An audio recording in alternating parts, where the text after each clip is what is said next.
Con un ponente, como digo siempre, ahí tenéis el breve currículum, porque sería imposible ponerlo completo, pues nada más y nada menos que a don Jaime Caruana Lacorte, que, por resumir, pues ha sido nada más y nada menos que gobernador del Banco de España y luego ha tenido responsabilidades a nivel europeo. Por lo tanto, ¿quién mejor que él para hablarnos de Europa desde este punto de vista concreto de las finanzas?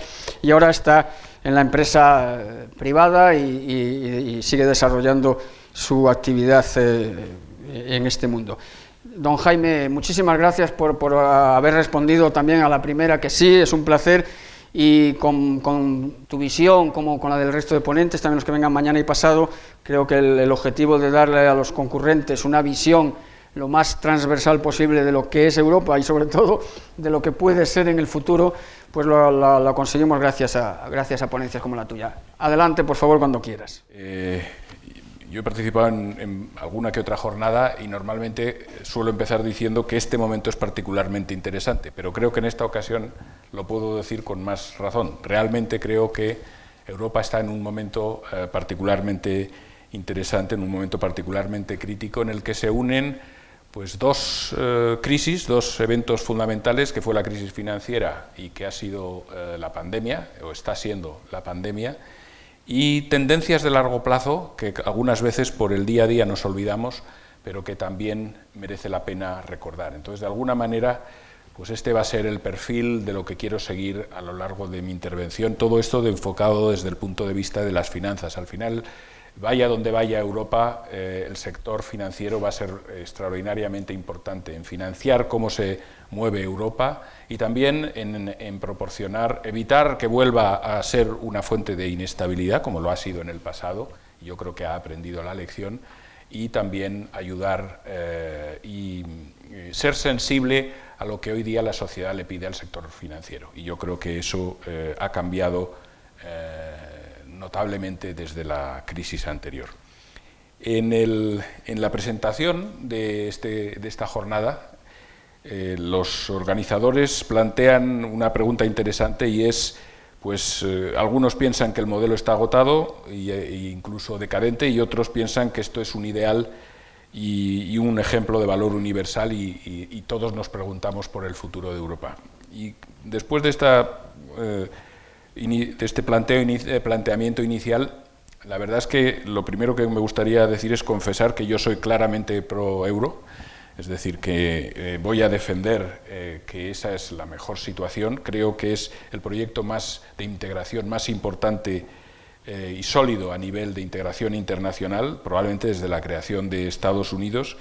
Creo que está incompleto y muchas cosas más, es decir, tiene carencias, pero creo también que es el mejor entorno para el progreso y para la estabilidad. Y España entró en el euro de pleno derecho y fue uno de los países que constituyó la moneda única, y creo que su futuro, el futuro nuestro, el futuro de España, está en ayudar a progresar y contribuir a más Europa.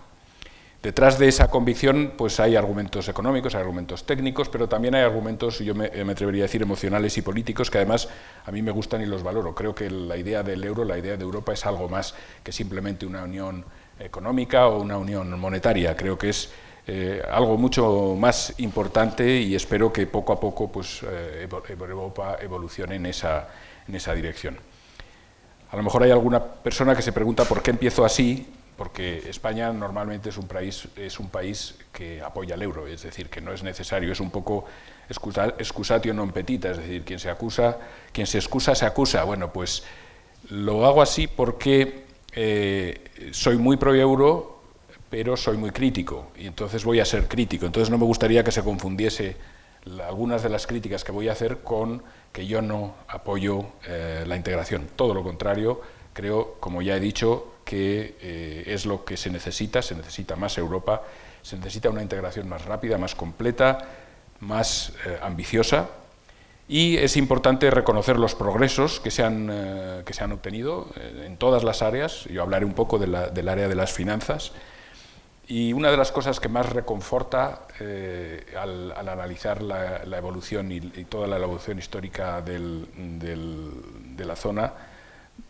de Europa es, primero, cómo es el sentimiento de los jóvenes, son los jóvenes los que más apoyan la idea del euro. Yo creo que eso da un futuro enorme a todo el proceso de integración europea.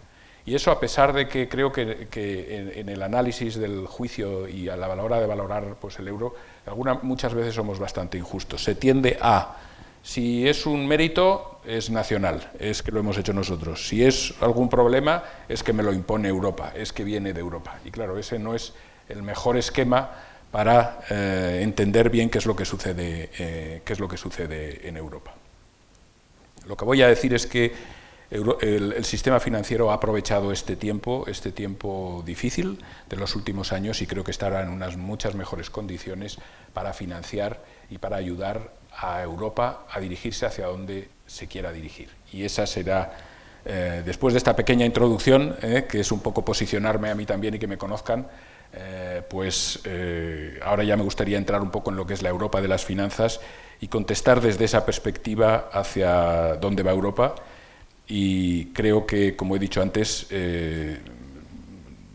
y ha quedado evidenciado por la crisis anterior, la crisis financiera del 2008-2012, y también por esta pandemia, que el sector financiero es extraordinariamente importante y que hacia donde se mueva, Europa va a necesitar un sector financiero sólido y un sector, me atrevería a decir, sensible también a las necesidades que le solicita y que le pide esta sociedad. ¿Hacia dónde va Europa? Bueno, primero, después de esta larga introducción, yo creo que no se sorprenderán si digo que Europa va hacia una mayor integración institucional y real, y esto por una parte es un deseo, por supuesto, pero yo creo que es también una constatación. Una de las cosas también positivas es que cada vez que Europa ha tenido un problema, pues normalmente la solución ha sido ir hacia más Europa, no hacia la desintegración, aunque haya periodos de fragmentación y demás a los que luego me referiré y que por supuesto son críticos. Pero todos sabemos que el proceso de integración es lento, es complicado, no es lineal y requiere unos esfuerzos continuos políticos y también institucionales. También voy a decir luego, voy a defender que Europa va a necesitar más cosas que la integración. Es decir, la integración es algo que es necesario, pero no es suficiente. Va a necesitar ser flexible en transformarse, en tener la capacidad de transformarse a lo que las sociedades modernas demandan. Y transformarse va a ser transformarse patrones de crecimiento, marco institucional e incluso modificación y ajustes en las políticas económicas. Y esto no es fácil porque después de estas crisis, porque de alguna manera estas crisis han hecho temblar los cimientos de la teoría económica, han agitado el contrato social implícito que existe en nuestra sociedad, han hecho tomar medidas de política económica impensables hace unos años, que parecían impensables hace unos años, y que no son gratis, y ha acentuado las tendencias y en algunos casos los defectos que había en nuestros patrones de crecimiento. De manera que el hilo conductor de lo que yo quiero, y ya tratando de centrar lo que quiero decir, es que partimos de la confluencia de dos crisis con sus cicatrices y su herencia, y dos tendencias de largo plazo que he elegido, que me han parecido que son dos tendencias fundamentales y que van de alguna manera a ser definitorias de hacia dónde va Europa, cómo las resolvamos. Si se recuerda la famosa frase de Jean Monnet, Europa se forjará en crisis y será el resultado de las soluciones que se adopten en estas crisis. Bueno, pues eso, la verdad es que tuvo visión de futuro y últimamente tenemos razones suficientes para seguir forjando, parece que seguimos forjando Europa a base de crisis. Pero me gustaría estirar un poco esta frase, es decir, Europa se forjará en cómo se han resuelto, cómo se resolvió la primera, cómo se está resolviendo la segunda, pero también cómo enfrenta los retos planteados por dos tendencias de largo plazo, que son a las que me referiré también. Primero, la primera es patrones de crecimiento con bajo dinamismo de la productividad y un exceso de crédito, es decir, parece que crecemos a base de pedir prestado al de al lado o a generaciones futuras, a nuestros hijos y a nuestros nietos, pero con faltas de productividad. Este es un patrón de crecimiento que no es solo propio de Europa, es propio de muchas economías avanzadas desde hace más de 20 años. Es decir, la pérdida de dinamismo de la productividad es un fenómeno que conviene analizar, pero sin productividad no hay prosperidad. Y en ese sentido, pues algunas veces nos equivocamos pensando que simplemente la política monetaria o que simplemente pues, con tipos bajos, con gran gasto, pues crecemos de una manera sostenida, y esto no es así. Solo se crece si se tiene productividad.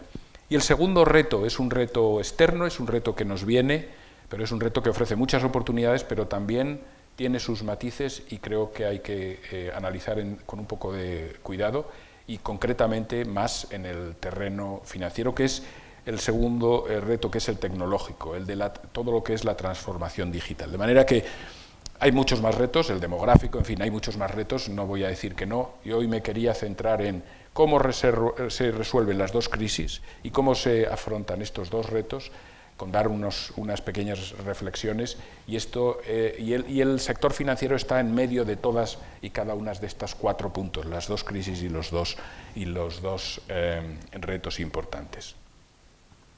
Son dos crisis muy diferentes que han colisionado con estas tendencias de largo plazo, y cuando digo cómo se afrontan o cómo se superan, lo que estoy diciendo es cómo volvemos a retomar de alguna manera una cierta normalidad, quizás una normalidad que no sea la misma que la anterior, pero de alguna manera volver a una normalidad, porque, al menos en mi opinión, no estamos en una situación normal, ni siquiera en relación a la crisis anterior. Ahora, con más razón, todavía estamos en un periodo en el que la pandemia pues todavía no la hemos logrado erradicar. Empezando simplemente por mencionar qué es lo que ha pasado en el sector financiero como consecuencia de la crisis anterior, porque la crisis anterior ha sido la que ha generado una profunda transformación de los sectores financieros en todo el mundo, pero también en Europa.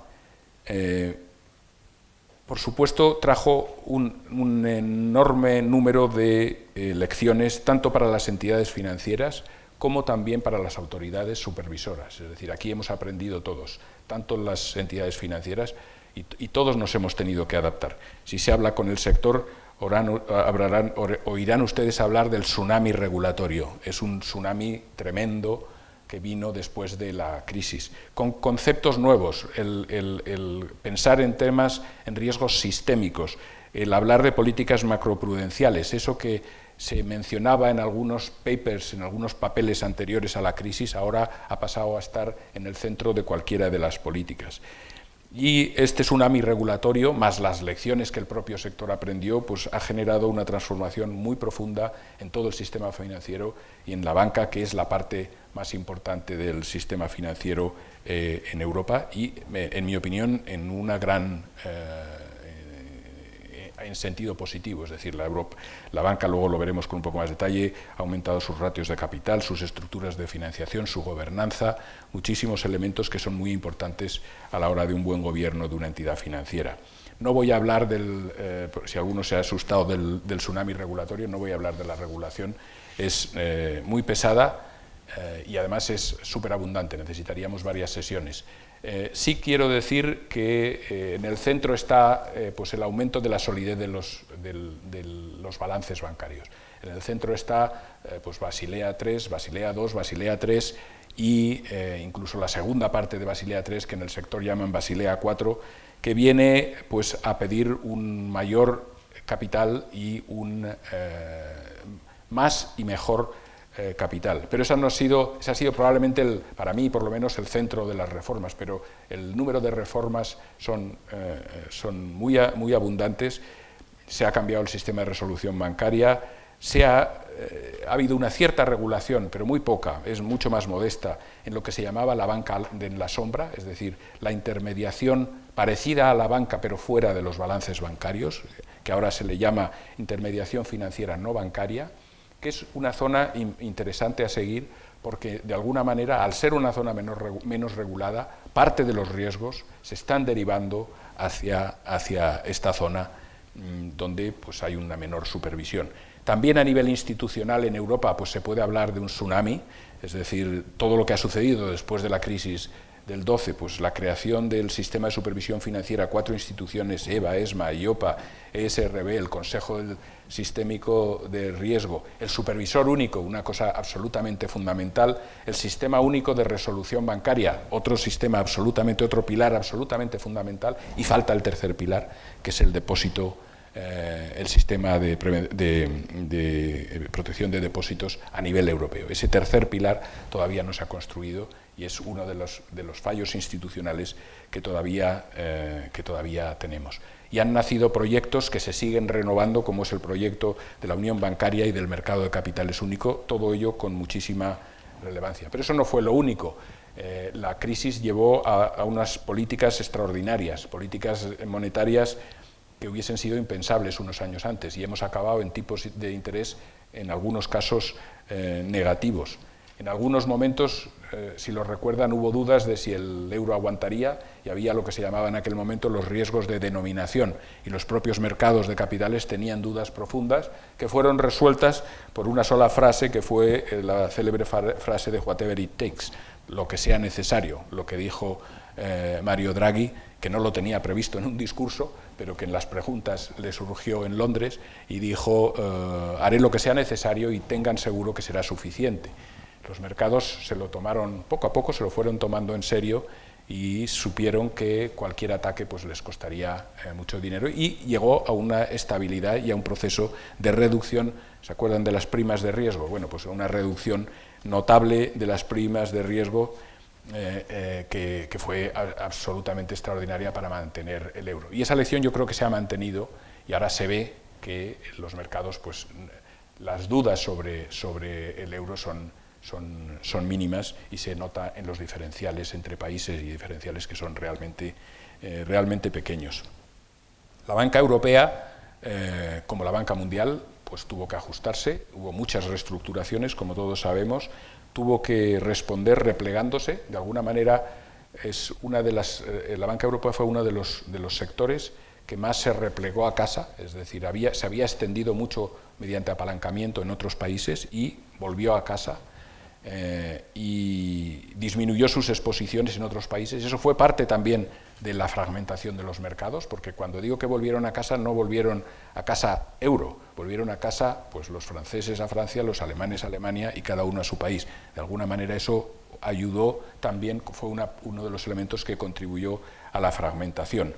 Pero igual que eso fue, pues de alguna manera, la primera reacción, lo cierto es que la banca, desde la crisis del euro, han aprovechado los años para capitalizarse significativamente, en cantidad y en calidad, lo he mencionado antes, pero quizás sería bueno decir cuánto.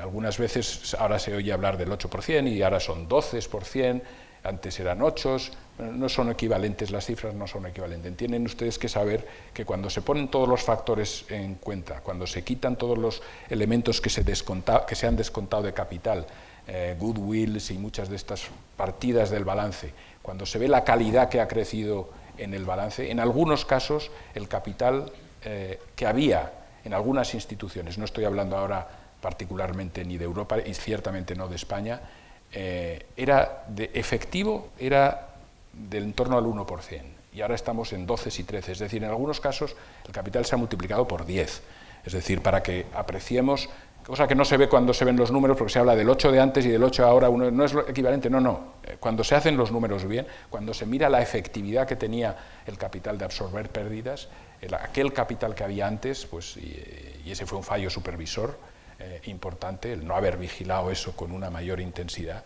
pues estamos hablando de un incremento, estamos hablando de un esfuerzo de recapitalización muy notable. Se han saneado los balances, se terminó con unos activos non-performing, es decir, activos deteriorados elevados, que han ido reduciéndose en los últimos 5 o 10 años, en los últimos 7 años se han reducido a una tercera parte, es decir, se ha venido saneando los balances. La estructura de financiación, por ejemplo, en el ratio de qué parte de los créditos los financian los depósitos, ha mejorado notablemente, es decir, se ha creado un sistema financiero mucho más estable, simplemente mirando algunos de estos ratios, pero además de eso, pues se ha mejorado la gestión de riesgos Se ha avanzado mucho en el tema de inversiones en nuevas tecnologías y se está prestando, yo creo que la banca es ahora más consciente de que tiene que prestar más atención a lo que le demanda la sociedad y en algunos casos pues la sociedad demanda que preste más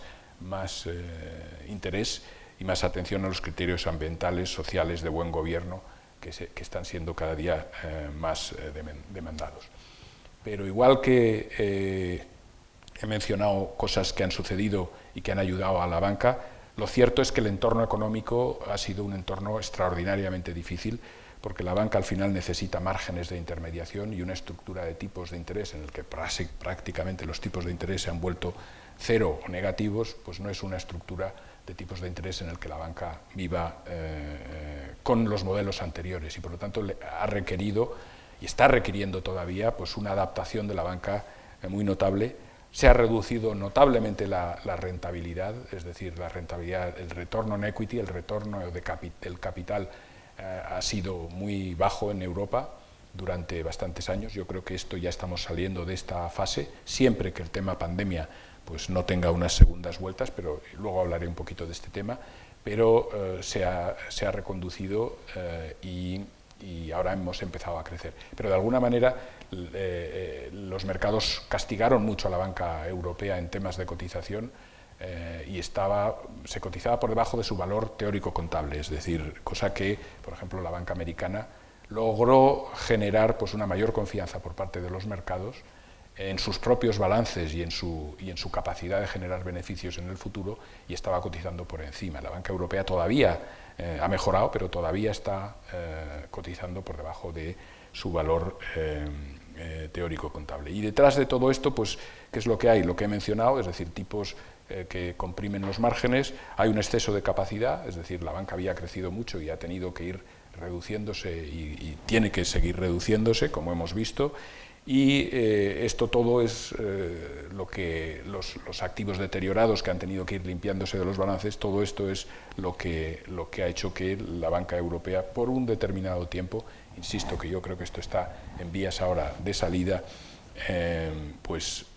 ha tenido que reconvertirse. Desde un punto de vista del sistema global, del sistema financiero europeo, siempre ha visto un cierto...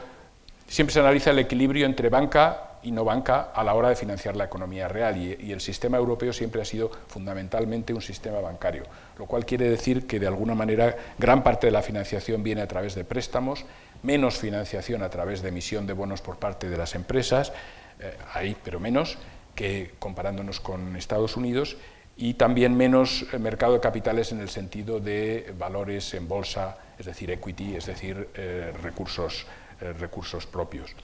Es curioso que en este periodo, en el periodo del 2007 hasta ahora, lo que ha sucedido es que Europa ha convergido de alguna manera hacia Estados Unidos. Estados Unidos, la banca ha aumentado un poquito, unos puntos, pero Europa, que estaba en torno a ser el 50% de los activos que existen en Europa, 50% los tiene la banca y el 50% los tienen las compañías de seguros, los fondos de inversión, etcétera, todo lo que no es banca.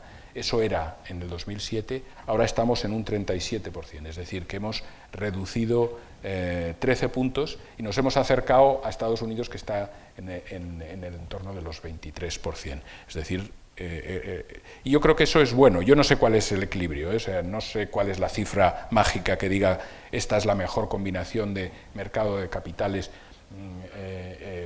con banca. Y además en el mercado de capitales también está actuando la banca, pero digamos que no sé cuál es la combinación, pero el hecho de que hayamos movido un poco y tengamos un equilibrio, valga la redundancia, más equilibrado, pues me parece que ha sido algo que también es positivo. Pero la otra cara es que pues parte de la financiación pues que antes hacía la banca la están realizando otros agentes que no son bancarios y que están sujetos a menor supervisión. Y eso es lo que se ha denominado la banca en la sombra y que ahora pues es intermediación bancaria no financiera, y especialmente lo que es el riesgo de crédito, porque lo que son los fondos de inversión que invierten en bolsa, y esto es otra guerra, pero hay ya muchas más entidades que están invirtiendo, realizando prácticas que son muy similares en tomar riesgo de crédito parecido al que realiza la banca, pero no están en los balances bancarios, lo cual está bien, es buena la competencia, no pasa nada, lo único que pasa es que es un segmento que está menos regulado, que tiene menos vigilancia y que puede dar lugar a, en algunos momentos, a alguna sorpresa. Hemos visto uno de ellos, por ejemplo, no sé si han seguido el caso de Wirecard, que es una fintech, es decir, una entidad que estaba haciendo prácticas muy similares a la banca, pero no con licencia bancaria, y que es una entidad que creció muy rápidamente, llegó a tener pues en temas de capitalización pues un tamaño similar a cualquiera de los bancos europeos, es decir, en muy pocos años, y que cayó finalmente porque al final pues se han descubierto problemas de estafas y demás, y bueno, pues todavía esto está en estudio en Alemania, pero curiosamente se leía en el Financial Times que algunos depositantes en el Reino Unido, es decir, un señor en el Reino Unido al día siguiente de que Wirecard dejó de funcionar, fue a sacar dinero de su cajero y no podía.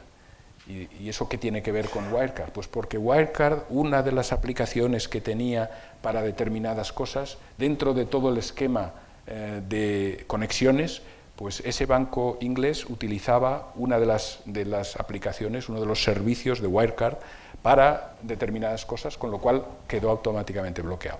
Lo que quiero decir con esto es que las interconexiones hoy día son complejas y que realmente algo que parecía que estaba fuera de la banca, bueno, pues al final también afecta a los servicios bancarios.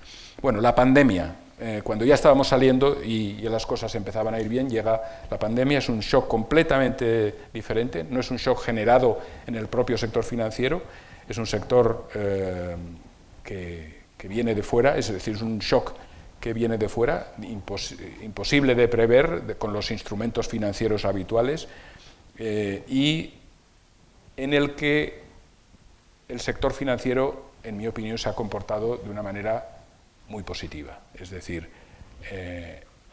gracias a que el sector financiero había invertido mucho dinero en nuevas tecnologías y en la capacidad de seguir operando desde casa, y estamos hablando de sistemas de pagos, estamos hablando de cosas complejas, pues realmente pues la verdad es que no se ha notado desde un punto de vista del uso de servicios financieros, sí, que la sucursal a lo mejor estaba cerrada, digo que sí, cuando estaba abierta pues eran más pesados y tenías más colas, si es que te permitían la cola, pero realmente la economía no se ha visto resentida por falta de financiación o falta de servicios financieros de ninguna de las maneras, gracias a que se había invertido, y también es verdad a que la banca estaba mucho más sólida, es decir, que este shock le ha cogido en un momento en el que tenía pues todo el capital que he dicho anteriormente, que es muy superior a lo que sucedió, y por supuesto a las ayudas. Es decir, realmente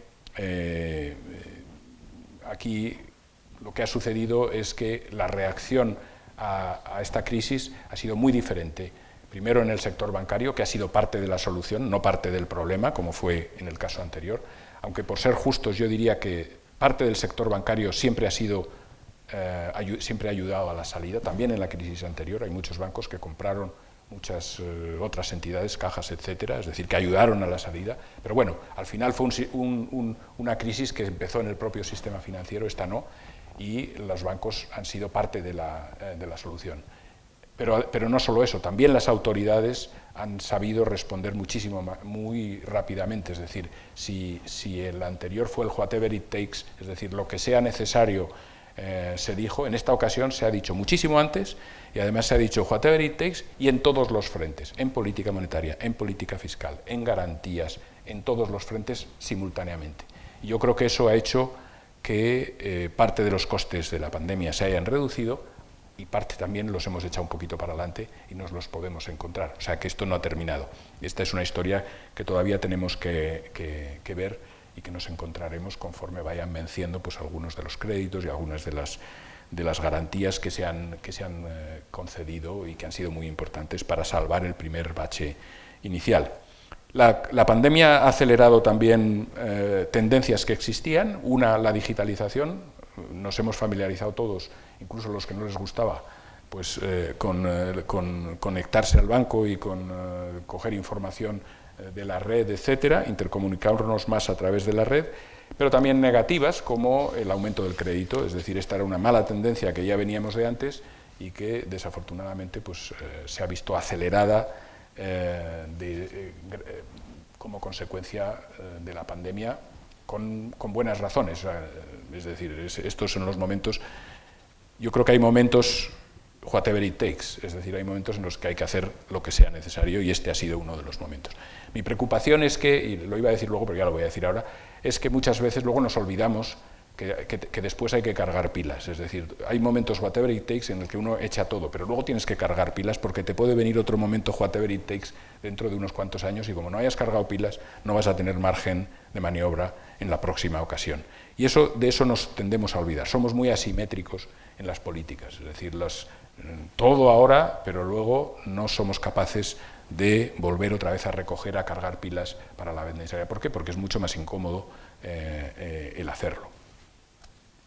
Desde el punto de vista de la integración, la pandemia ha supuesto algo, pues supuso una pequeña, hay unos análisis del Banco Central Europeo, un indicador, supuso una pequeña desintegración, un poquito de desintegración, pero ha vuelto a su situación. Es decir, que realmente los mercados han aprendido que el Banco Central está detrás de la integración de los mercados y que sigue siendo un factor fundamental y tienen confianza en que esto va a seguir así.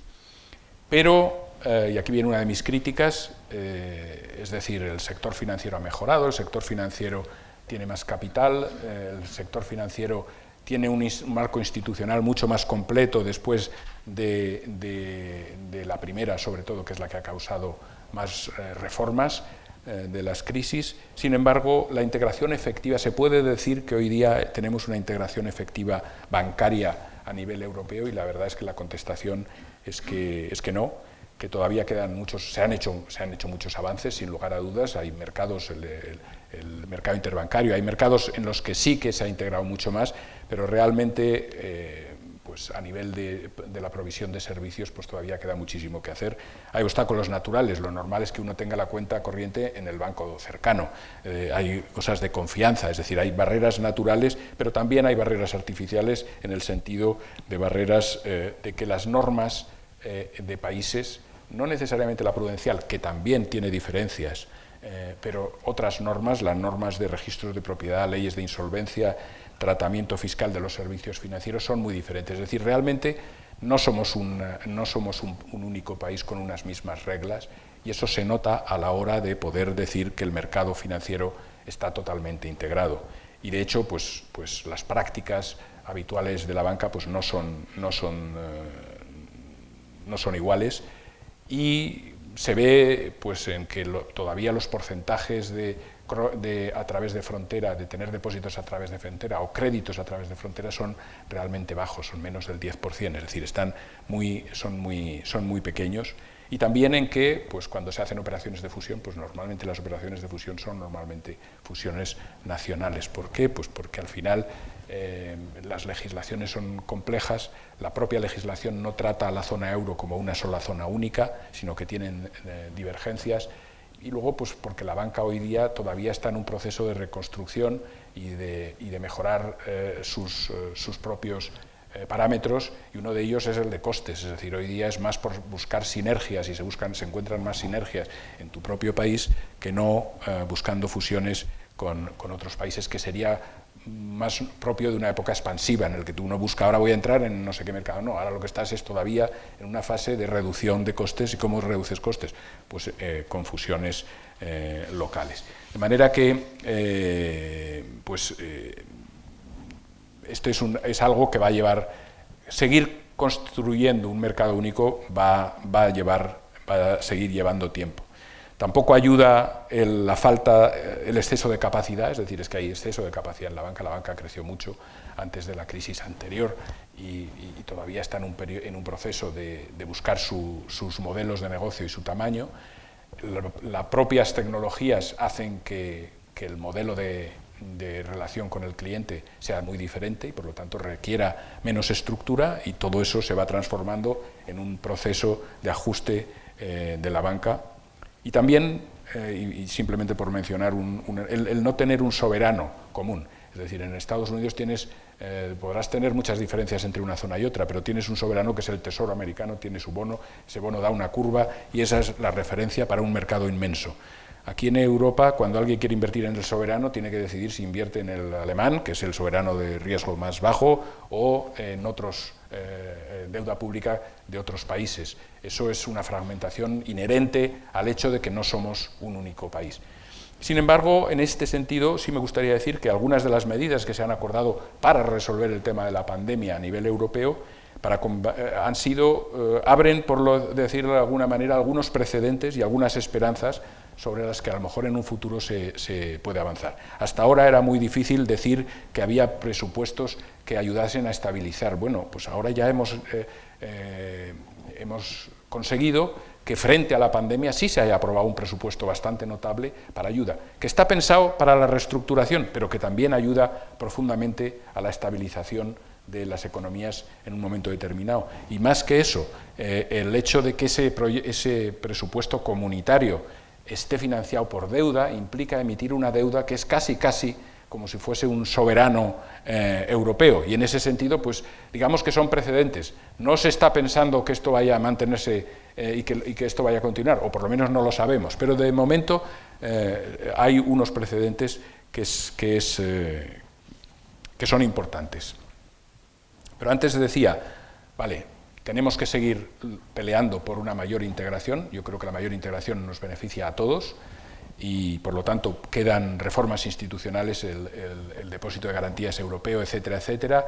Queda el conseguir que la integración sea efectiva de verdad, es decir, que cuando se piense en un banco, dé igual en qué país esté domiciliado, es decir, que cuando se analice un banco se analice por su balance, por su estrategia, por su cartera, pero no se analice por si es un banco que está domiciliado en Grecia, en Alemania, en España, en Italia o en Francia. Eso no estamos aquí. Es decir, queda mucho trabajo por hacer, pero incluso, y creo que esto se va avanzando y seguiremos avanzando, pero esto no será suficiente. Es decir, lo que decía antes es la integración es condición necesaria, es decir, es algo a lo que tendremos que seguir aspirando, pero no es condición suficiente para que consigamos, digamos, traer prosperidad y poner a Europa en el lugar que le corresponde.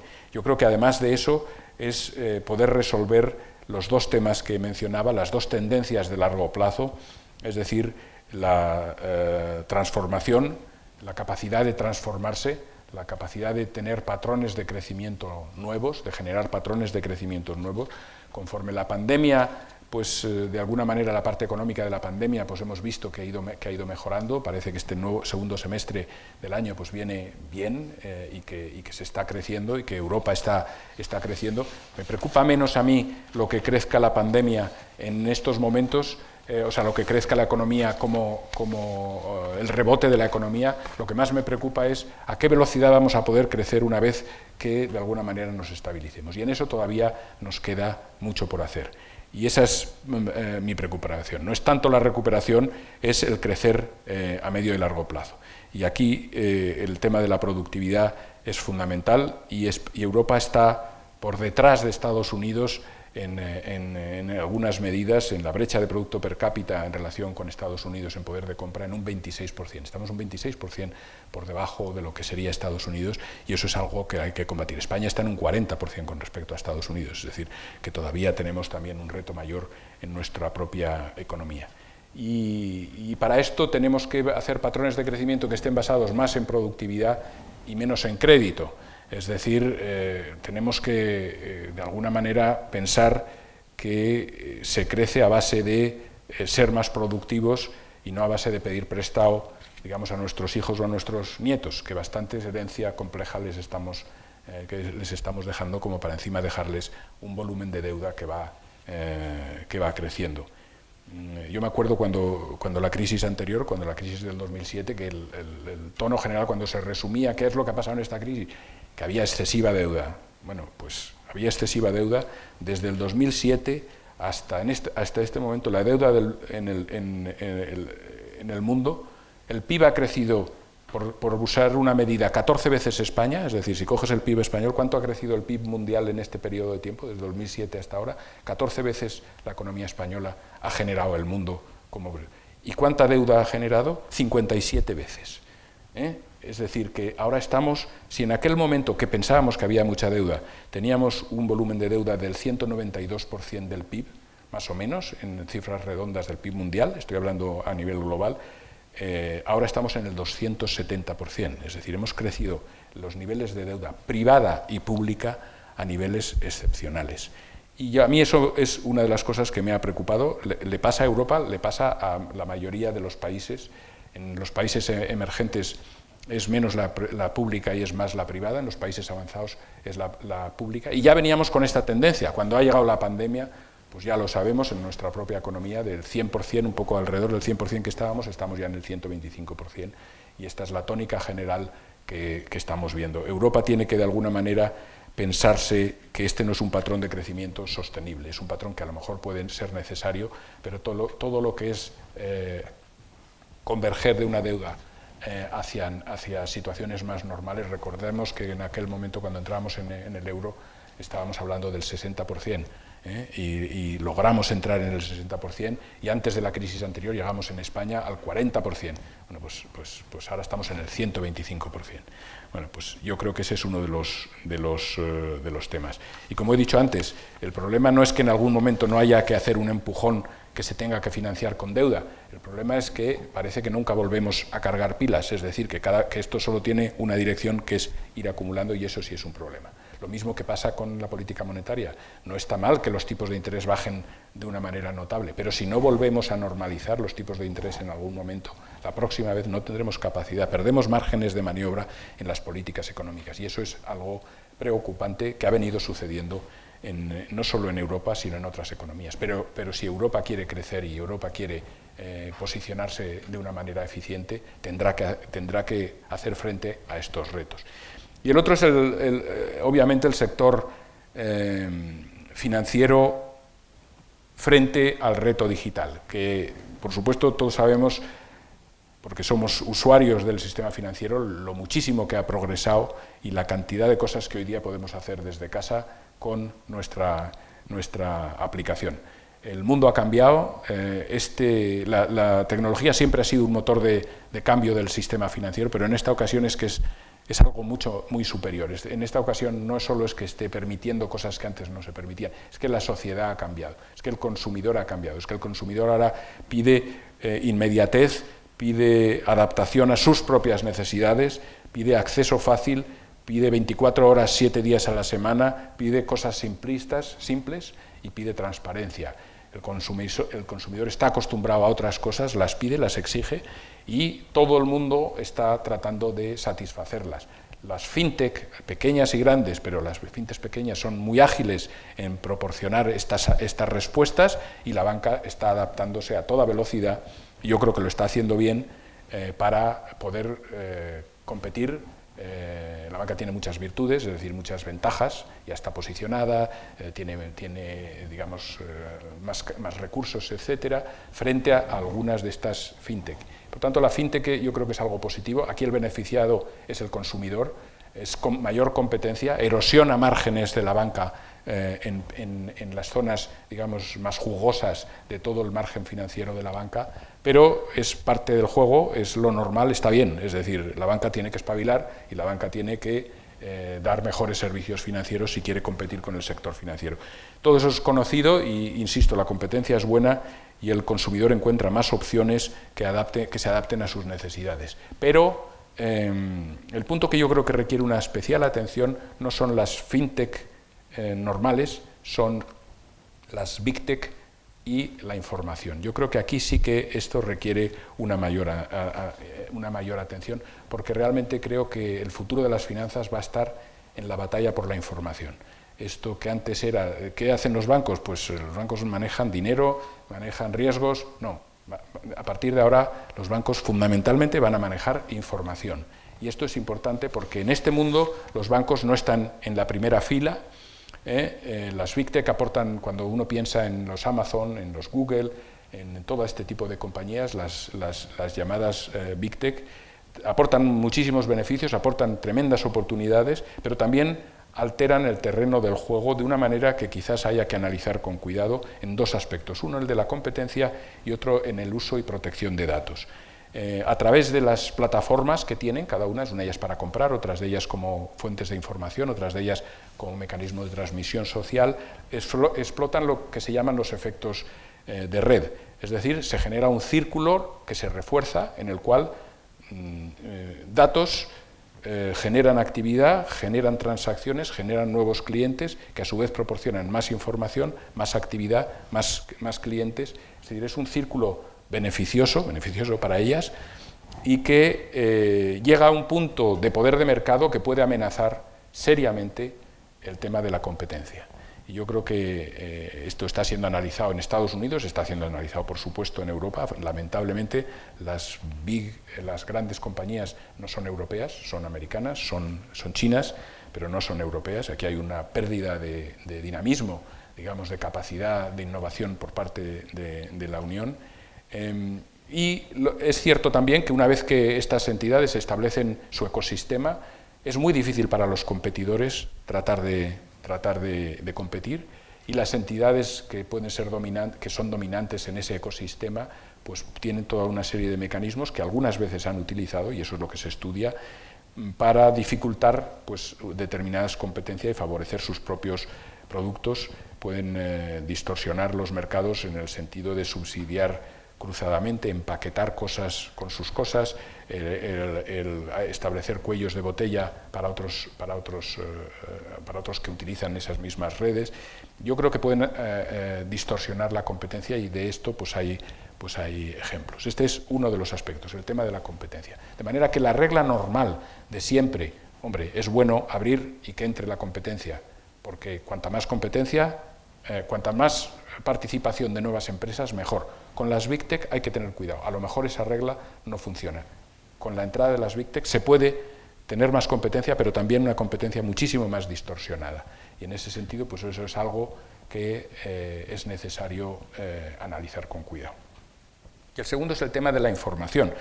Decía que la batalla va a ser la batalla de la información, y es que gracias a las nuevas tecnologías la información se ha convertido en un activo.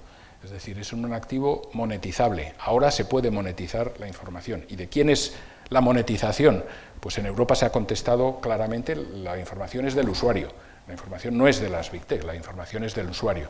Y de hecho, pues a la banca pues, se le ha pedido, la información es del usuario. Y por lo tanto, si el usuario te pide que tú compartas esta información, estás obligado a compartir esta información. Y es bueno. Eso ha generado nuevos modelos de negocio.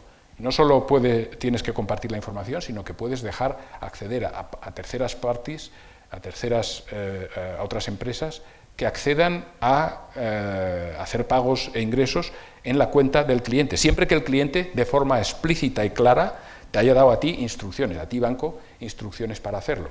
Pero existe esa obligación de compartir la información, eso no existe en las otras partidas. Las Big Tech, ni siquiera otras compañías que también pueden tener información valiosa, están obligadas a compartir ese tipo de información. De manera que el campo de batalla, en la medida en que las Big Tech se van metiendo cada vez más en las finanzas, es un campo que todavía no está equilibrado, es decir, no estamos jugando con las mismas reglas. La banca está muy regulada, hasta lo que puedes pagar, hasta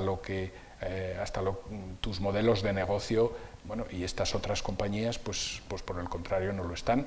Y antes hablaba de Wirecard. Es obvio que la vigilancia que se ejerció sobre Wirecard fue mucho menor que la que se ejerce sobre un banco.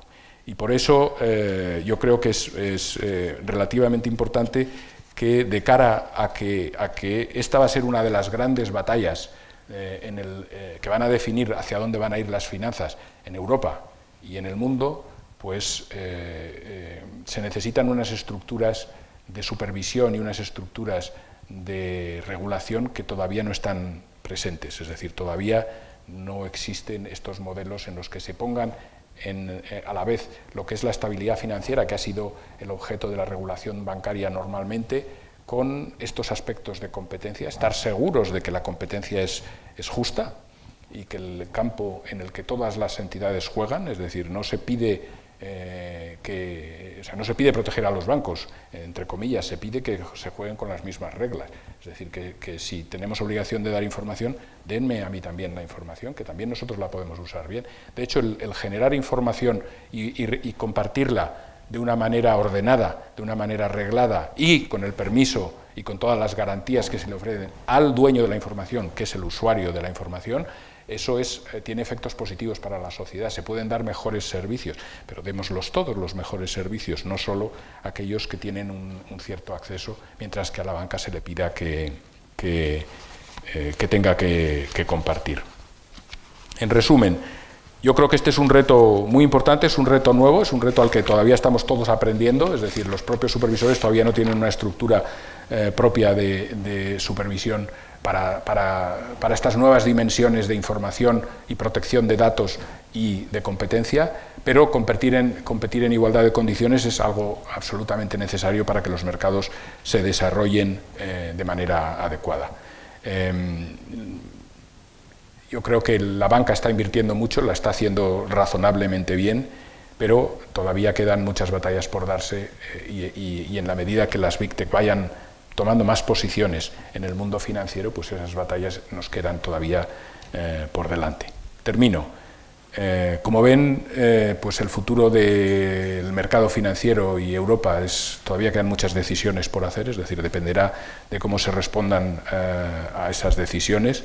De alguna manera va a ser muy importante cómo logremos llegar a una mayor normalidad en el que las políticas económicas tengan otra vez margen de maniobra y que cada uno encuentre su sitio y su sitio en la competencia, y se haga como se haga, se va a necesitar un sistema financiero fuerte que sea capaz de financiar este crecimiento real, esta búsqueda de nuevas inversiones, esta búsqueda de nuevas direcciones en la que Europa tiene que ir. Ahora se habla de ir a una Europa verde, a una Europa tecnológica. Bueno, pues esto requiere cambios, requiere nuevas inversiones, masivas nuevas inversiones. Yo creo que el sistema financiero está en condiciones, a pesar de que todavía está peleando estas batallas que he dicho, es decir, peleando la batalla de la rentabilidad, peleando la batalla de las nuevas tecnologías, creo que está en buenas condiciones para acompañar y para ayudar en los temas de finanzas sostenibles, en los temas del crecimiento,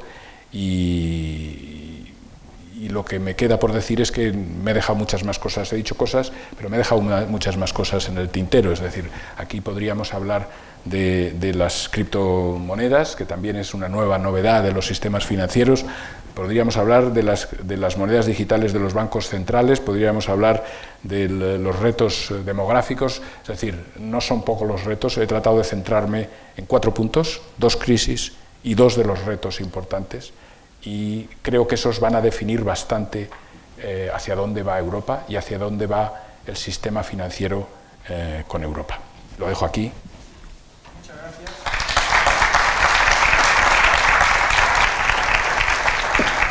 Me vuelvo a sentar, ¿no?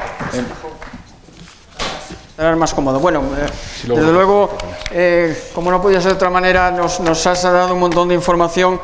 Yo quiero agradecer a don Jaime Caruana pues esta exposición, y sobre todo, como buena ponencia, has generado muchas más dudas, que es de lo que se trata, y muchas más cuestiones. Yo no quiero hacer trampa, porque ya lo tenía apuntado, pero había apuntado criptomonedas, como has mencionado, había apuntado el tema de las fintech, las fusiones transnacionales, que también has mencionado brevemente, el tema del Next Generation, que también podríamos hablar de todo lo que se nos viene por encima. Una pregunta retórica, porque me temo que la respuesta es obvia, ¿no? ¿Quién va a pagar tanta deuda? Me temo que van a ser nuestros hijos y nuestros nietos, como bien anunciabas. En fin, un montón de cuestiones que estoy seguro de que saldrán ahora. Yo simplemente recuerdo una entrevista que le hacían a Madeleine Albright hace un par de años. Digo un par de años porque con la pandemia ocurre, perdón por la irreverencia, ocurre un poco como con Jesucristo, ¿no? Contamos antes de y después de, esto era antes de la pandemia, y entonces en una entrevista del Spiegel, el periodista le hacía un repaso con Madeleine Albright, la que fuera secretaria de Estado norteamericana, sobre la situación mundial, y se debió quedar muy preocupado el pobre hombre, el periodista, porque al final la última pregunta que le hacía a Madeleine Albright era: Y usted, señor, después de todo lo que nos ha contado usted, señora Albright, ¿es optimista o es pesimista? Y la buena mujer, como buena diplomática, no tuvo más remedio que contestar que era optimista. Dejó unos puntos suspensivos y añadió preocupada. Y yo creo que, en cierto modo, es una postura que es válida para cómo está el mundo, para cómo está Europa, desde el punto de vista de la empresa, de las finanzas o de la política exterior o de la seguridad, como vamos a ver mañana. Yo creo que tenemos un ratito todavía para el coloquio, lo cual es buena noticia, y Federico, si eres tan amable, pues ¿vas a romper el fuego tú? Que te veo venir. Por supuesto, mi general. Adelante. No, para mí, preguntarle a un exgobernador del Banco de España si vamos a pagar la deuda, solamente una respuesta, sí. Pero entonces quiero ir un paso más allá y preguntarle, ¿cómo cree que es probable que seamos capaces de pagar la deuda? ¿Qué, dentro del rango de expectativas, cuál cree que es la más viable para que podamos afrontar ese necesario cumplimiento de nuestros compromisos? Y como sé que la pregunta es difícil, le quiero poner otra también un poco fácil. Que ha hablado de, bueno, esta mañana hablábamos de las imperfecciones del mercado único. En este caso serían las imperfecciones del mercado único financiero. Ha dejado caer la cuestión de las primas de riesgo, pero no solamente en ese proceso de convergencia hay más cosas. Yo me acuerdo cuando me dedicaba a la inversión, de estas cositas que hacía yo como particular, leí un artículo que... tiene un coche descapotado. Leí un artículo muy interesante que decía que los bancos españoles tenían 10 veces más beneficios que los bancos europeos, y naturalmente dejé de invertir porque creí en la convergencia. Y como esas cosas, muchas más. ¿Qué elementos más de convergencia destacaría? Si empiezo por la final, desafortunadamente los beneficios de la banca española no son 10 veces más, ni mucho menos, y en buena parte, pues gracias a que la banca española ha sabido diversificar y posicionarse en otros países, pues ha tenido un contexto más estable, en el sentido que cuando esto falla aquí, lo otro va mejor allí, lo otro va mejor allí, los márgenes son mejores allí, los tipos de interés no son negativos en determinados mercados. De alguna manera ha sido un factor, la diversificación ha sido un factor de estabilidad. Yo creo que ahora en estos momentos, pues la rentabilidad de la banca española probablemente sea algo superior a la banca europea,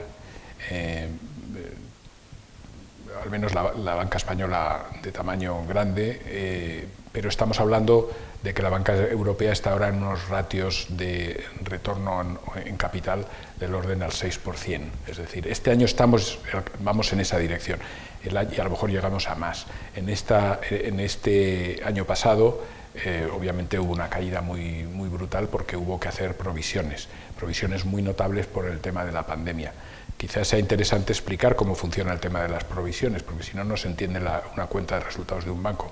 Pero las provisiones en estos momentos se hacen de una manera con un procedimiento nuevo, es decir, aparte de que cuando tengas un crédito que esté mal lo tienes que provisionar, hay unas provisiones que son prospectivas, es decir, que tratan de mirar al futuro, y esas provisiones han sido brutales el año pasado, pero no porque hubiese deterioros en las carteras, sino porque los modelos económicos te decían, como viene una caída muy fuerte, tú tienes ahora que provisionar, ya vendrá luego el crédito, no sabemos cuáles son, pero ya vendrá, y han sido miles de millones, es decir, multiplicar por 2 o por 3 las provisiones normales de un año, pero eso sin que hubiese ningún deterioro todavía. Eso se hizo en marzo del año pasado, luego se hizo un poquito en el segundo semestre y luego se ha empezado a recuperar porque da la impresión de que las cosas no han ido tan mal como los modelos indicaban, a pesar de que los supervisores nos dijeron a la banca, no cojas los modelos al pie de la letra, es decir, suavízalos un poco porque esta es una crisis temporal y si lo haces sin suavizarlo esto va a ser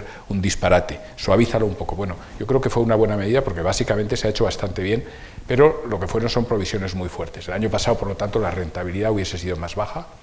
Si querías invertir en bancos con baja rentabilidad y que tengan oportunidades, el año pasado fue el año de hacerlo. Este año todavía están en crecimiento de las rentabilidades y por lo tanto sí que ha habido una cierta convergencia. Pero no con Estados Unidos, cuya banca es más rentable y que ha sabido hacerlo, pues de alguna manera, ha sabido sanear los balances con una mayor rapidez. no tuvo la crisis del euro, es decir, que Estados Unidos tuvo la primera crisis, la de 2007-2008, pero no tuvo la crisis del euro. En España, desde luego, la que dio el golpe no fue la primera. De la primera salíamos bastante bien, fue la segunda, fue cuando el euro empieza a romperse. Es en ese momento en el que cortan la financiación de la banca española y es en el momento en que la banca española sufre de verdad. Pero no fue la primera. En España no había productos opacos, no había los CDOs y los CDO Square y todo ese tipo de productos que se habían hecho. Lo que había era mucho crédito y en un momento en que te cortan la financiación, pues ese crédito te plantea problemas a la banca. Pero no era el mismo tipo de crisis que había sido en el caso anterior. Pero sí que ha habido una cierta convergencia dentro de Europa, pero yo creo que España todavía mantiene unos ciertos diferenciales. Claro, estoy hablando en un momento en el que las cifras de rentabilidad son muy volátiles, estamos cambiando a toda velocidad porque la pandemia con todo el tema de provisiones está cambiando las cifras a una velocidad tremenda.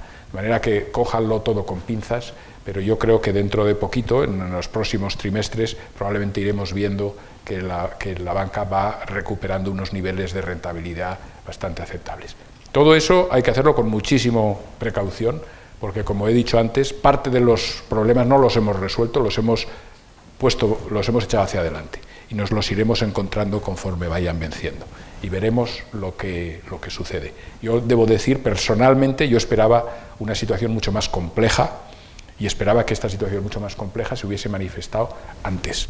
Y lo que veo, y ha sido una sorpresa positiva, es que realmente pues la gente ha pagado más y el número de créditos deteriorados sigue aumentando, ha aumentado y sigue aumentando, pero a un ritmo que yo esperaba que fuese todavía muy superior. Entonces, bueno, pues esa es la parte, yo diría, esperanzadora, pero, insisto, con la prudencia de saber que todavía nos queda por resolver, pues tenemos un año o dos años duros para la banca. Y el pago de la deuda, vamos a ver, al final la deuda se paga de una o de otra manera y la manera que es más cara es cuando no se paga. Es decir, esa es la manera de pagarla más cara que existe y si no, solo hay que ver los ejemplos de aquellas Felipe II y más actuales en otros países, pero esa es la manera. Vamos a ver, en el informe anual del Banco de España se hacían algunos cálculos de cómo se podría ir reduciendo, no ya pagar, sino simplemente ir reduciendo el nivel de deuda. Y lo que se mostraba es que pues, reducir el nivel de deuda, si se fuese disminuyendo el déficit primario en 0,5, déficit estructural en un 0,5 cada año, que es un esfuerzo, tardaríamos más de 10 años en volver a la situación antes de la pandemia, es decir, en volver al 19, volver a los 100, más o menos, por decir cifras redondas. Claro, estamos hablando de cifras muy elevadas de deuda y estamos hablando de cifras muy alargadas en temas de tiempo. Es decir, 13 años, es decir, estar en el 30 y algo, bueno, pues en el 30 y algo estaremos muy cerca de que el boom demográfico nos empiece a golpear en el presupuesto por la vía de las pensiones. Es decir, que vamos a tener tiempo de recuperar porque vamos a necesitar tener hueco, tener margen de maniobra, tener que cargar las pilas, que es lo que yo decía antes de que nos encontremos con todos los problemas demográficos y todos los temas del plan de los pensiones, que bueno, a lo mejor resulta que los hemos resuelto con anterioridad, ya veremos, pero en cualquier caso va a requerir un esfuerzo adicional y será más o menos pues unos años después. En el 40 pues ya tendremos una tasa de dependencia muy superior y en el año 50 pues prácticamente serán menos de 2 personas los que tienen que financiar a cada uno de los pensionistas y eso es algo complejo, ¿no? Entonces yo creo que la deuda, la única manera de pagarla es pagarla poco a poco y es, en mi opinión, crecer. Y para crecer se necesita productividad y hacer reformas. Y es, además de eso, haciendo un plan de estabilización en el sentido transparencia, en el sentido cuál es tu plan de pagar la deuda. Es decir, tú tienes que explicar muy claramente, este es mi plan de consolidación fiscal, yo quiero hacer esto y lo voy a conseguir en este periodo de tiempo. Y que ese plan sea creíble, que vaya acompañado de las medidas y que luego se cumpla. En ese momento nos encontraremos con que los mercados lo entienden, lo apoyan y seguirán comprando deuda. Hay que tener en cuenta que en estos momentos la deuda quien la compra es el Banco Central Europeo en una buena parte. Eso no es una situación sostenible. En algún momento el Banco Central Europeo va a decir, bueno, perdona, pero que te la compren los mercados. Y en ese momento lo que tendremos que tener es algo creíble que presentar y decir, no, sí, yo ahora tengo deuda, pero mira, estoy creciendo, soy una economía dinámica, que está creciendo, que está invirtiendo, y que mi plan de consolidación es esto. Yo voy a ir disminuyendo la deuda de esta manera a lo largo de los próximos años. Sí, con estos elementos, pues no es fácil, es costoso, pero es lo que se puede hacer, es algo real. Y, por supuesto, pues eso exige pues realmente priorizar, es decir, presupuestar no es gastar, presupuestar es priorizar y decidir cuáles son las inversiones y los elementos donde se puede uno gastar el dinero y donde uno tiene que ahorrar, y ese tipo de cosas pues tienen que hacerse, y sobre todo en la medida en que dependemos mucho de la financiación externa, tienen que explicarse muy bien, porque en el momento que el Banco Central empiece a reducir las compras, pues alguien va a tener que comprar la deuda, no solo la española, pero la española en particular, que es la que nos interesa, pues tendrán que explicarse muy bien y tendrán que confiar que cuando compran la deuda pues van a obtener una rentabilidad que les compensa al riesgo, y van a pedir rentabilidades más elevadas y van a pedir además de eso que tenga un proceso de consolidación, claro. En la sala, por favor. Muchas gracias por la extraordinaria conferencia. A mí me gustaría preguntarle por el mundo de la criptomoneda, porque hace poco vimos en El Salvador que le han dado curso legal al Bitcoin, y no sé si podría comentar un poco qué futuro cree que le espera en Europa, si podría cohabitar con el euro, si son mutuamente excluyentes, o qué futuro en general le pueden esperar a las criptomonedas, que nacen precisamente con el sentido de estar al margen de la soberanía de los bancos centrales. Muchas gracias. Ya que me hacen esta pregunta, me gustaría pedir que todos los que tengan criptomonedas levanten la mano.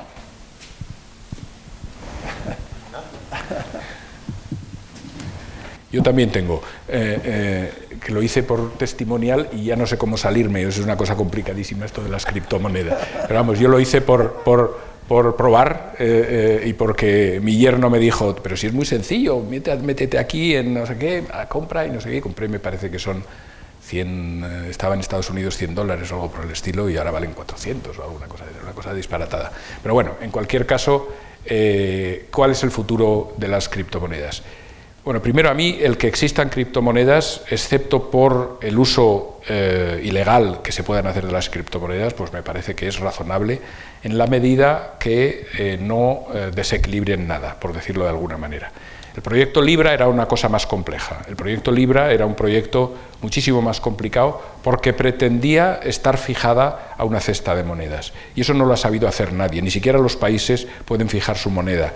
¿Cómo demonios va a fijar una entidad privada, aunque estuviese apoyada por muchas entidades privadas? Esas cosas hay que tener, con esas, generar esas expectativas pueden generar riesgos financieros, y por eso al final pues el proyecto este no ha funcionado. Pero con carácter general, pues yo creo que el que invierte en una criptomoneda tiene que saber que está invirtiendo en algo que no tiene ningún valor intrínseco, y por lo tanto sabe que está invirtiendo en una cosa que es especulativa, pero que puede tener una funcionalidad. Yo entiendo por qué la gente pueda invertir en monedas, en criptomonedas, entiendo por qué alguien en Venezuela quiera invertir en criptomonedas, entiendo por qué alguien en algunas, y para hacer delitos o para hacer secuestros de PCs, también se puede alguien tener que invertir en criptomonedas. Y en motivos legales y justos, es decir, para probar, para eso, o porque crees que va a subir, oye, uno es libre de hacer lo que quiera. En la medida que esto no altera masas monetarias de una manera muy grande, pues a mí me parece que hay que llamarlas no monedas, sino cripto, porque no tienen la estabilidad de una moneda y por lo tanto no se deberían llamar monedas, se deberían llamar criptoactivos, pero bueno, a mí no me parece mal. El que quiera invertir en Bitcoin, pues allá él ya subirá, verá como un día se le duplica y otro día le baja y todo ese tipo de cosas. Me parece pues que no hay nada especial. En el momento que pueda verse que los volúmenes alcanzan algo que pueda afectar, digamos, a la estabilidad monetaria, en ese momento habrá que tener cuidado porque efectivamente hay un bien público que es mantener la estabilidad financiera, y en ese momento pues no sería extraño que haya que pasar a tener pues un cierto grado de regulación, etcétera, porque puedes afectar ese tipo de cosas.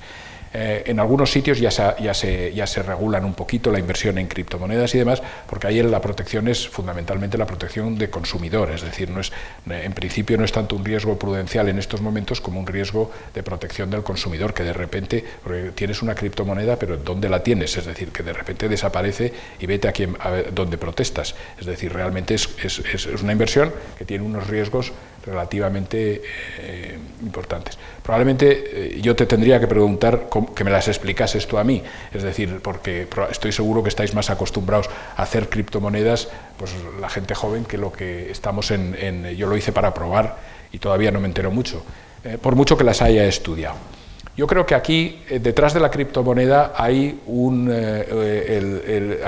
mecanismos que ha creado el distributed ledger, todo ese tipo de cosas que son importantes y que son valiosos. Es decir, se ha llegado a un sistema por el cual, sin confiar en nadie, es decir, sin tener confianza en un banco central, puede transmitirse la propiedad. Y se transmite la propiedad a través de unos procedimientos por los cuales no existe un registrador de la propiedad que te dé fe, sino que son muchos. Es decir, que son pues el conjunto de todos los miners y todos los eso. Es una estructura nueva en la cual pues se puede transferir propiedad sin necesidad de tener notarios y sin necesidad de tener un fedatario ni nada. Y al final es el conjunto de esto. Yo siempre cuento que yo me leí el papel al que se le atribuye la creación del Bitcoin. No sé si lo habéis leído, es un papel de 15 folios, no me acuerdo ya cómo se llama el japonés, Kasamoto, como se llame, que lo escribió, que es un papel bastante críptico, pero que es interesante de leer. Y en la primera página, o en la segunda, no me acuerdo, hay un footnote, hay un pie de página que dice, y claro, se creará la certeza de la transacción siempre que no haya otros que tengan máquinas, poder de computación más fuerte que el tuyo, en cuyo caso esto se podría alterar. Y a mí eso me dejó un poco preocupado. Es decir, si realmente, entre comillas, los malos tienen más poder de computación que los buenos, a lo mejor no es tan segura. Pero bueno, dicho esto, yo creo que esto ya está muy superado. Esto fue cuando empezó. Yo creo que ahora las monedas que se están emitiendo, pues hay muchas, y no solo son monedas, todos son, en fin, hay toda una variedad, y detrás de ello hay algo que merece la pena analizar y merece la pena seguir estudiando. Hay un caso especial, que es el caso de las monedas emitidas por bancos centrales. La posibilidad de que se le dé curso legal o la posibilidad de que sea el propio Banco Central el que emita monedas. Yo creo que aquí hay que distinguir dos cosas, y voy a expresar una opinión muy personal, porque en esto hay mucha variedad de opiniones y habría muchos que dirían, este hombre es un retrógrado. Yo creo que hay dos cosas. Primero, lo que es mayorismo, es decir, lo que es mayorista, eso clarísimo, merece la pena, es decir, ahí es pura eficiencia. Si realmente se puede hacer sistemas de gestión de pagos a través de estos mecanismos que sean más eficientes y sean más baratos que los actuales, pues que se hagan. Yo tenía me acuerdo en una cena en el BIS con el sueco que me decía, yo hace más de un año que no toco un billete de moneda. Y me lo decía argumentando que por eso necesitaban hacer el Banco Central sueco necesitaba hacer una criptomoneda.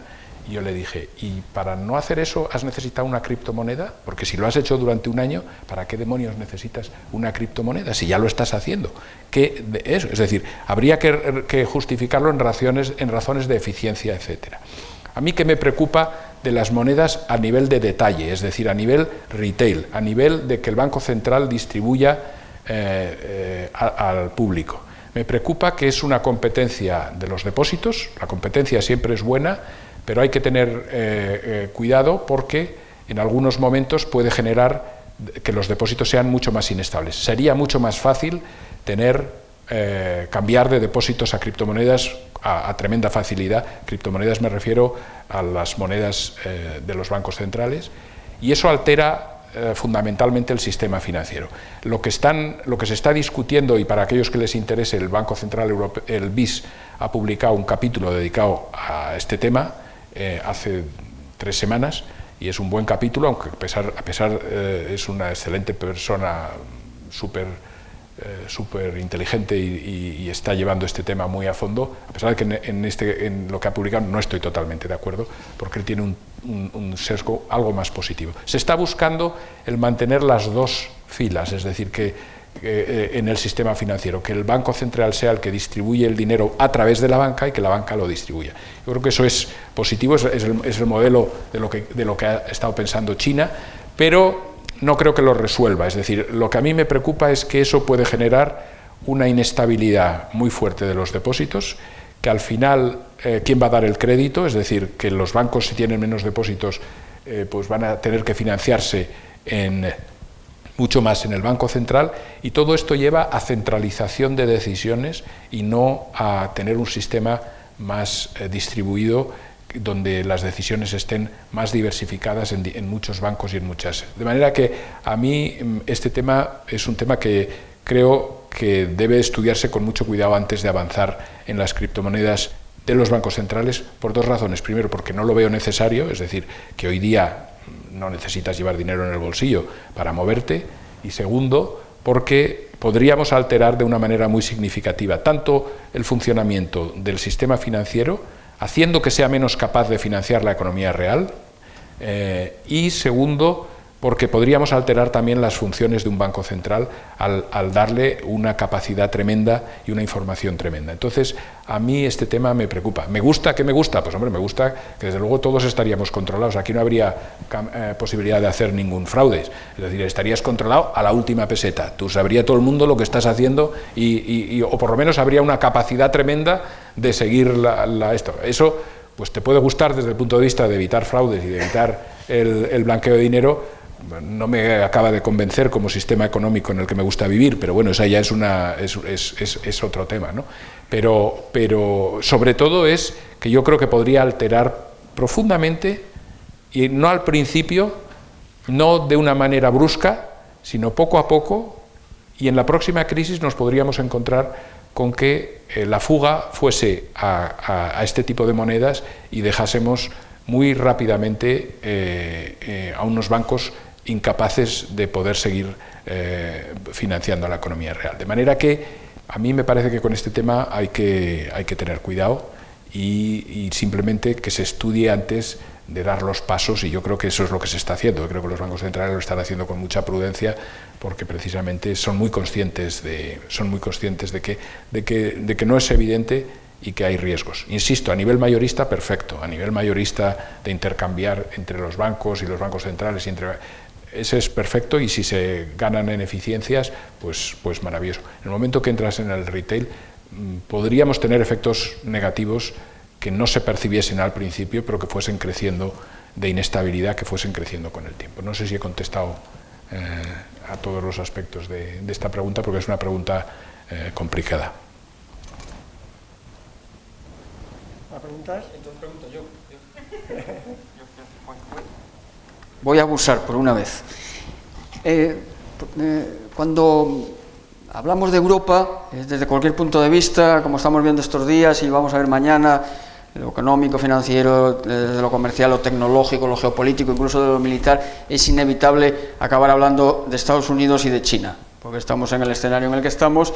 Europa es un proyecto en evolución, y al final nos tenemos que referenciar siempre a los dos grandes, ¿no? Dicen que hay un refrán africano, dice: cuando 2 elefantes chocan, quien sufre es el césped, ¿no? O que no sé yo si hay mucho césped en el Kalahari, pero bueno.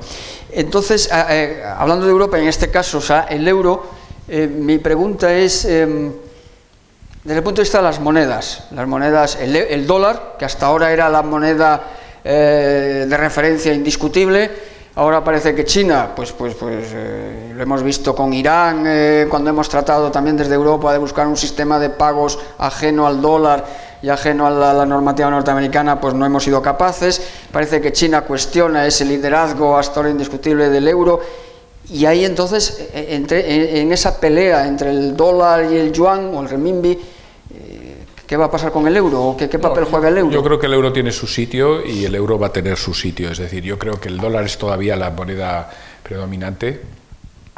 China ha hecho muchísimos esfuerzos para que la moneda sea convertible totalmente y demás, pero ha tenido que hacer muchos esfuerzos. Los ha hecho mucho en estos últimos años, muchísimo, hasta el punto que ya es parte del SDR, que es la moneda, que es la medida en el Fondo Monetario Internacional, es una de las monedas que componen el SDR. Eso fue un paso muy importante, para lo cual tuvo que modificar muchísimas de las technicalities, digamos, de cuándo se fija la moneda, a qué hora, en dónde, cómo se puede, es decir, una mayor convertibilidad. Había un montón de cosas pequeñas que eran difíciles de hacer en el caso de que tú invirtieses y desinvirtieses en China. Todo eso lo ha ido liberalizando, pero todavía no está a nivel como para competir con el dólar. Yo creo que el dólar sigue siendo la moneda básica internacional.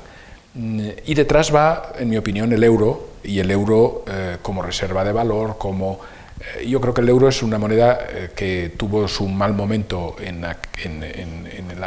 el 2012, que parecía que se podía romper. Yo siempre tuve confianza de que no se dejaría romper, pero he participado en muchas reuniones en las que casi se hacían porras de ver quién cree que el año que viene estaremos en el euro o no estaremos en el euro. Y desde luego yo he vivido más de 10 años en Suiza, y en Suiza pues hay un cierto escepticismo sobre las virtudes que tiene el euro, y nunca han querido aproximarse para entrar, ¿no? O sea que entendiendo que exista ese escepticismo, pues como he dicho antes, yo estaba convencido de que el euro continuaría, que es imposible romper el euro, es decir, imposible en el sentido de que vamos, romperlo implicaría para cualquier país un coste imposible, no existen mecanismos previstos, en fin, todo lo que ya sabemos, y sobre todo que ya los mercados lo han entendido. Los mercados han visto que cuando llegue el momento,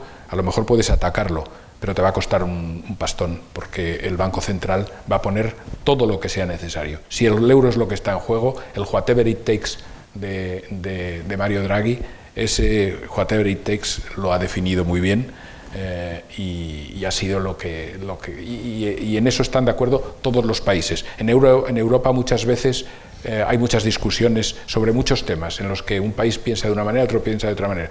En mantener el euro no hay discusión, es decir, habrá muchos más pro, más con, en el sentido de que luego hay burocracias europeas y cosas de esas, pero en que una vez metido en la moneda única, eso hay que continuarlo, pues hay seguridad. Entonces, no, yo creo que el papel del euro se lo ganará como moneda estable en la medida que sea capaz de proporcionar una rentabilidad. En estos momentos pues no proporciona una rentabilidad.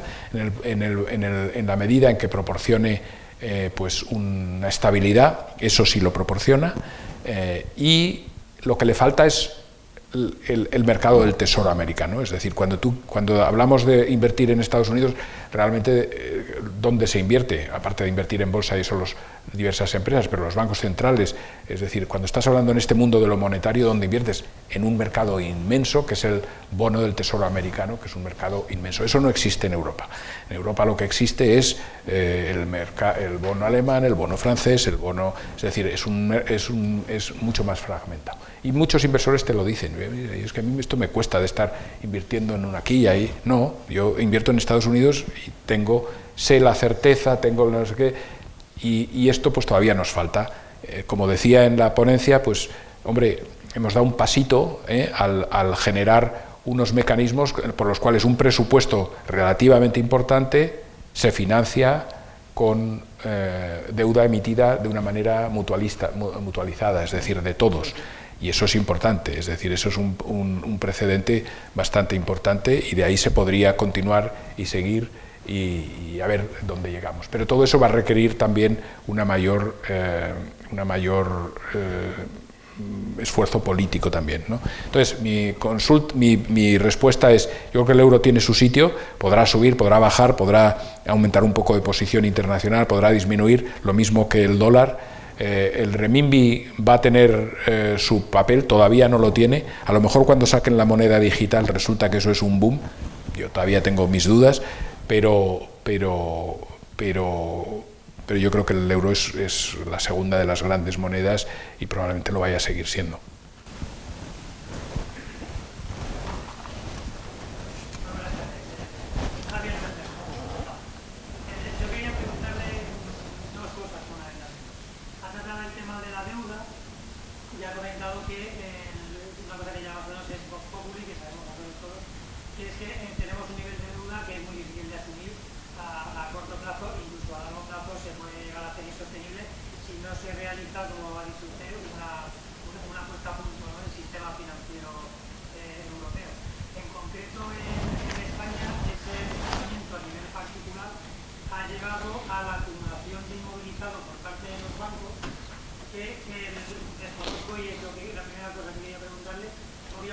gestionándose la reinserción en el mercado de esos productos de inmovilizado que los bancos han ido acumulando durante todos estos años, desde 2008 hasta 2009, por la bajada, digamos, de los créditos al consumo, los créditos hipotecarios y demás, ¿no?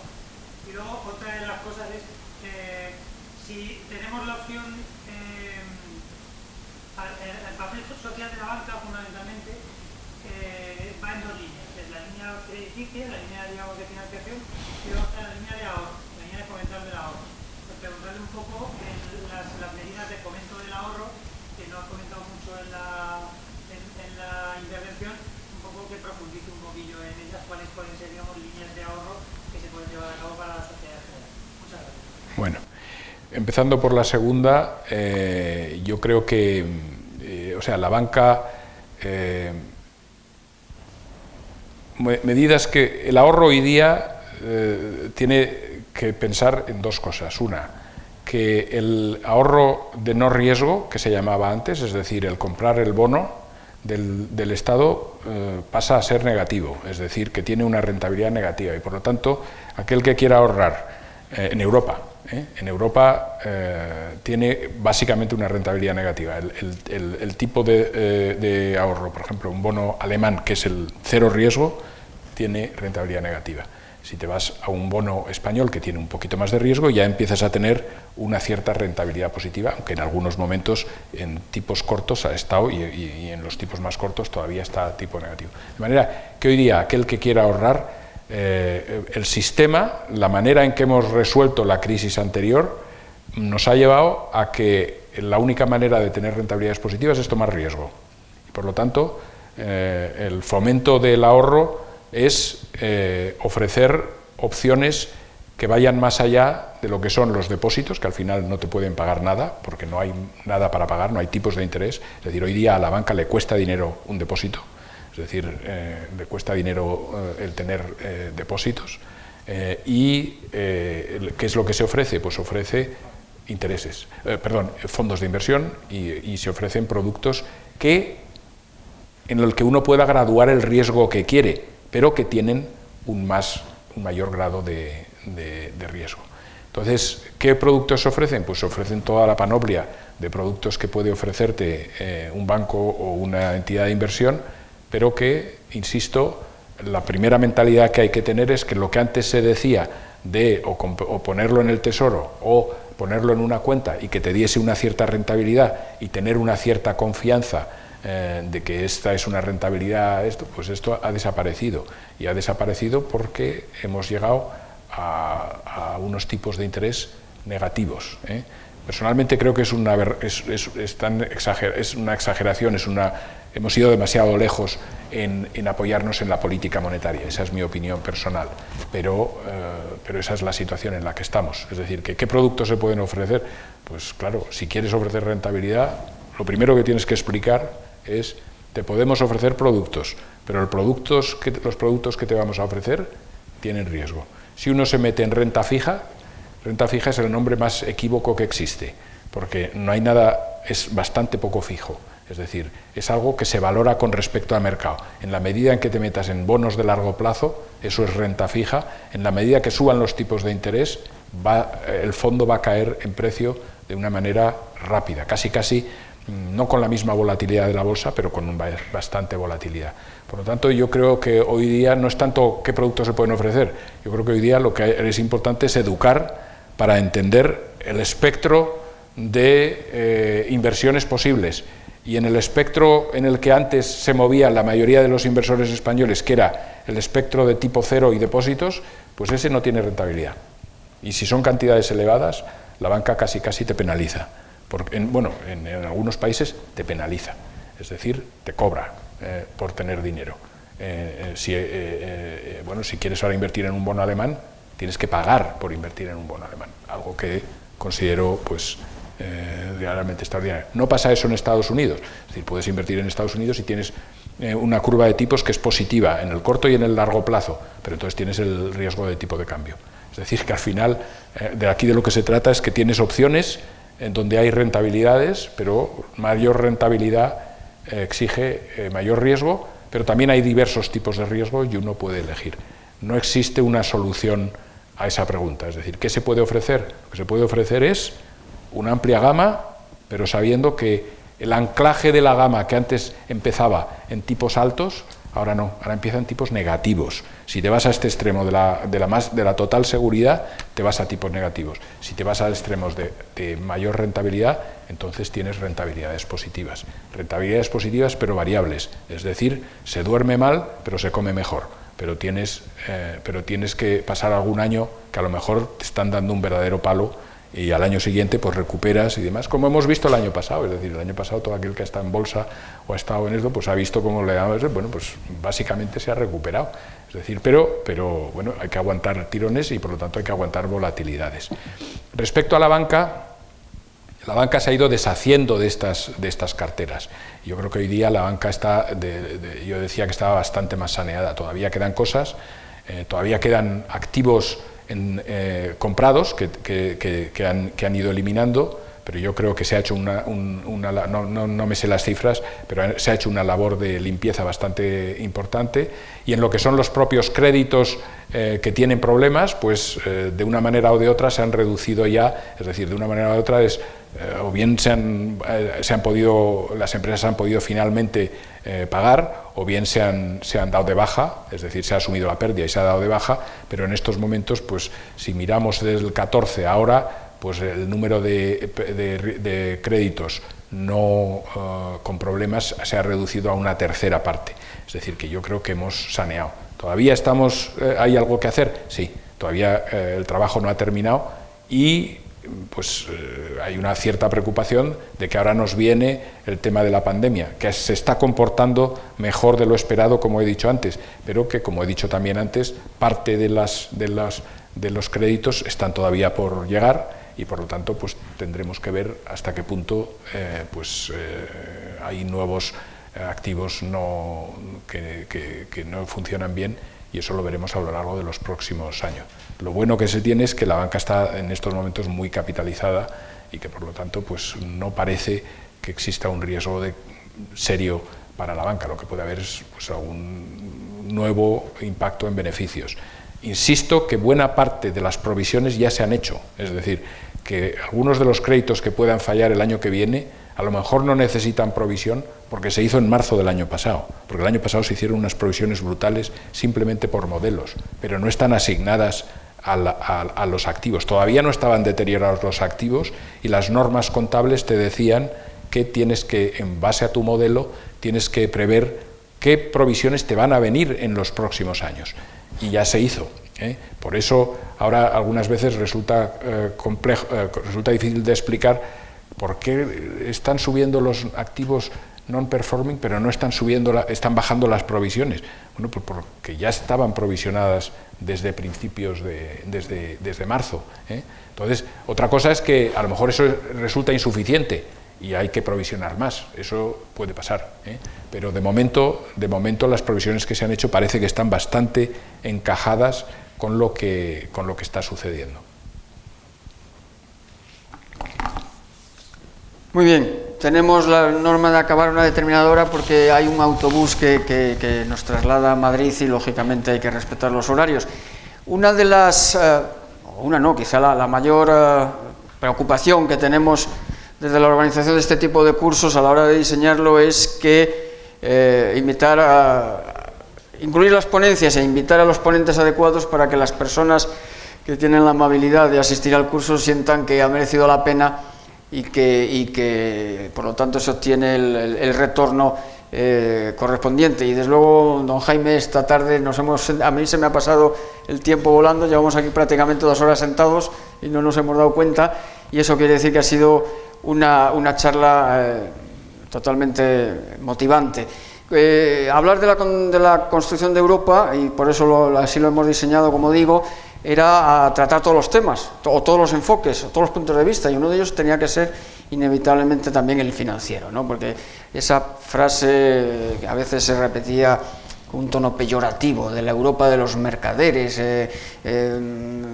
con ánimo casi denigratorio, no dejaba de ser un error, porque no se puede construir Europa en este caso sin tener en cuenta el mercado, la seguridad, la geopolítica, las relaciones exteriores, etcétera, la empresa, como hemos visto esta mañana, etcétera, etcétera. Y ese ha sido nuestro objetivo, y esta tarde en concreto, desde el punto de vista financiero, creo que lo hemos cumplido con creces. Ha sido un auténtico placer tenerle aquí esta tarde. Estoy seguro de que quedan muchas más preguntas en el tintero, pero para eso está ahora Internet y estas cosas, para seguir profundizando y seguir culturizándonos también desde el punto de vista financiero, aunque muchos de los presentes no seamos especialistas en el tema, salvo Federico, que era inversor y le ha ido muy bien, porque por eso es militar, se ve que no le ha ido muy bien. Muchísimas gracias, don Jaime, ha sido un placer, y yo creo que os invito a que me acompañéis en darle un fuerte aplauso y nuestro agradecimiento.